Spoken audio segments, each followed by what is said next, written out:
বলতো পৃথিবীর মধ্যে বেঈমান মানুষ কারা, মেয়েরা নাকি ছেলেরা? কি বলি এখানটা আমি একটা মেয়ে হয়ে বলতে পারি না মেয়েরা, আর ছেলেদেরকেও বলতে পারি না ছেলেরা। ছেলে মেয়ে দুজনেই বেঈমান, ঠিক আছে? বুঝলি? যদি বলিস মেয়েরা, সব মেয়েরা কি সমান? বল। শুভরাত্রি। তোকে হয়তো কোনো একটা মেয়ে বেঈমানি করেছে, তার তোর চোখে সব মেয়েরাই খারাপ, তাই না? মানে এরকমই হয়। দারুণ উত্তর। আচ্ছা,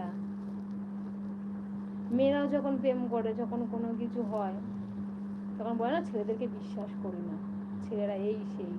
আর ছেলেরাও যখন প্রেম করে তখনও বলে মেয়েদেরকে বিশ্বাস করি না, মেয়েরা এই সেই। সবার মধ্যে ভালো মন্দ আছে।